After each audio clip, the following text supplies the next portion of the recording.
determinar el tipo morfológico, en todas las épocas ha habido mucha controversia. Sin embargo, la referencia que tomamos hoy es la del Dr. William Sheldon. En la época de los años 40 y 50, él determinó el tipo morfológico de acuerdo a 3 parámetros, como son la estructura ósea, la complexión muscular, que es la cantidad de músculo que tenemos, y también la capacidad del cuerpo para acumular grasa. Determinó así 3 categorías, como son la endomorfia, la mesomorfia y la ectomorfia. Los endomorfos son los gorditos, los mesomorfos son los que son atléticos y los ectomorfos son los que son más delgados. No necesariamente todos somos ectomorfos puros o endomorfos puros, generalmente hay mucha combinación. Algunos en la zona de arriba somos mesomorfos, en la zona de abajo somos ectomorfos. Por eso hoy en día se habla mucho también de las formas del cuerpo. La forma del cuerpo en forma de pera, de manzana, de triángulo invertido, todas ellas es refiriéndose a no todas las partes del cuerpo son iguales. Un ejemplo sencillo podemos observar en los deportes de élite.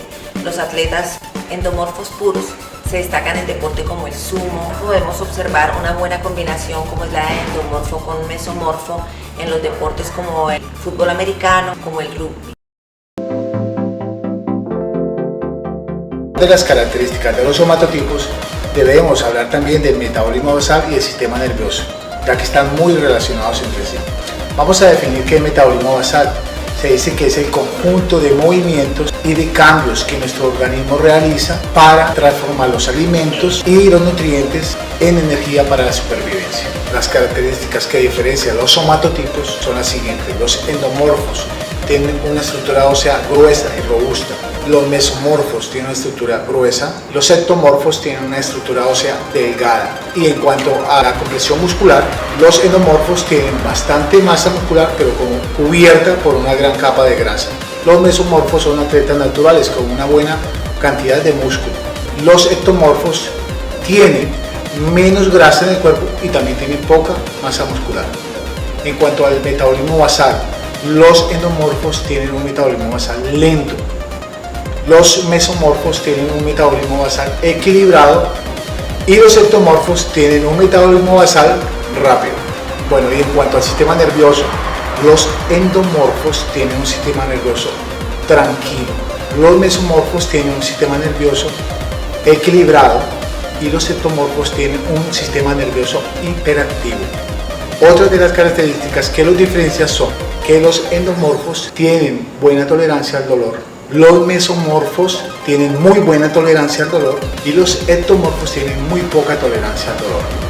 Bueno amigos, y por último, los endomorfos, tenemos que decir que ellos tienen problemas de tensión alta. Los mesomorfos también tienen ese problema de tensión alta y los ectomorfos tienen el problema de tensión baja. Ya con estas características ustedes pueden definir cuál es su tipo morfológico y de acuerdo a eso en nuestros videos pueden observar cuál es la rutina adecuada para cada uno de ustedes.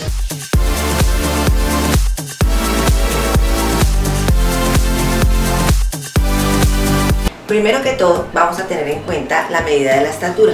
Para determinar qué somatotipo es Martín, en la parte superior tomamos la medida de la estatura y la medida de la muñeca. 1,79. Bueno, 1,79. Ahora vamos a tomar la medida de la muñeca del brazo dominante. Tomamos el contorno. La medida de la muñeca de Martín es 18.5. Bien, el paso siguiente es dividir la estatura de Martín en centímetros. Son 179 centímetros entre 18.5, que es el contorno de la muñeca dominante. El resultado es 9.7.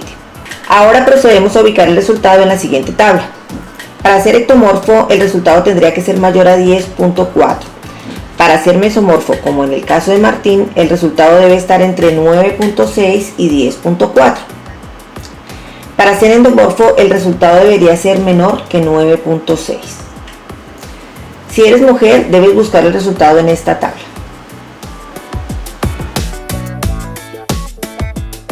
Ahora procedemos a determinar el somatotipo en la parte inferior.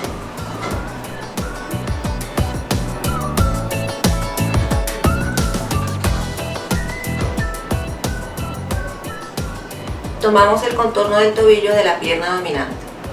En este caso la medida es 22.5. Esta medida debe ser ubicada en la tablilla correspondiente para hombre o mujer. ubicando la estatura y comparando el resultado de la medida del tobillo dominante. En el caso de Martín, la estatura aproximada es de 1,80. La medida del tobillo es 22,5, por lo que se ubica en la columna de ectomorfia, como podemos observar, ya que es menor que 23,9. Concluimos entonces que en el caso de Martín es de somatotipo mixto, ya que en la parte superior es mesomorfo o atlético y en la parte inferior ectomorfo o delgado. Y es aquí donde nos preguntamos si tenemos en realidad el peso ideal. ¿Estamos también haciendo la rutina indicada para cada parte del cuerpo? Aclaremos algo. Martín, por ejemplo, pesa hoy 80 kilogramos. Ahora, según el somatotipo y la estatura, vamos a ubicarlo en una tabla de peso ideal. Cada uno verifique por favor su peso, ya sea en la página 1 o en la página 2. Martín aparece según la estatura 1,79 como endomorfo, con el peso de 80 kilogramos. ¿Pero por qué sucede esto? La respuesta es la siguiente: porque Martín tiene un buen índice de masa corporal y poca grasa por el deporte que practica. Pero una persona que no hace ejercicio alguno, a pesar de tener su mismo somatotipo mixto, se vería con más índice de grasa corporal y poco músculo, a pesar de tener los mismos 80 kilogramos. O sea que esta persona estaría en sobrepeso. La frase peso ideal encierra una condición saludable y un equilibrio proporcional de los componentes de nuestro cuerpo. Todos tenemos un porcentaje de peso en músculos, un porcentaje de peso en huesos, un porcentaje en líquidos, un porcentaje en grasas, un porcentaje de pesos en piel.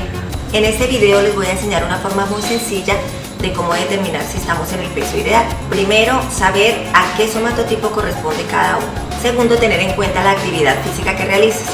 No es lo mismo una persona que permanece la mayor parte del tiempo sentada a una persona que permanece caminando todo el día, o también una persona que realiza una actividad física como un deporte. Y tercero, nuestro amigo el espejo, porque en él vamos a poder observar si tenemos gran cantidad de nuestro peso en músculo o tenemos gran cantidad de nuestro peso en tejido adiposo, o si la forma de nuestro cuerpo no está bien proporcionada. Muy seguramente el deportista en el espejo podrá observar que tiene gran cantidad de músculo, mientras que una persona sedentaria va a observar que está acumulando un porcentaje de grasa. Aún así, en las tablas normales de peso ideal, el deportista figurará en sobrepeso, especialmente las personas que practicamos el culturismo, el powerlifting o la halterofilia. Alguien se estará preguntando, pero entonces no existirían las tablas de peso ideal. Bueno, de todas maneras, alguna referencia se tiene que tener para determinar más o menos un peso ideal, pero lo cierto es que las más adecuadas son las que nos muestran el somatotipo, depende de la talla y también del género. Por otro lado, en muchas ocasiones la báscula muestra un peso acorde a la talla, pero si observamos en el espejo, el cuerpo no está muy bien proporcionado. A veces la zona de arriba acumula mucho tejido adiposo, pero las piernas son muy delgaditas. O en ocasiones, en el tren inferior mantenemos más cantidad de grasa y en el tren superior poca. O también en el espejo podemos observar que la zona más voluminosa es la zona del abdomen. Esta es la zona más peligrosa de acumulación de grasa, porque esto significa que los órganos internos están bordeados de grasa y no están trabajando de la forma tan fácil como debieran, están trabajando forzosamente.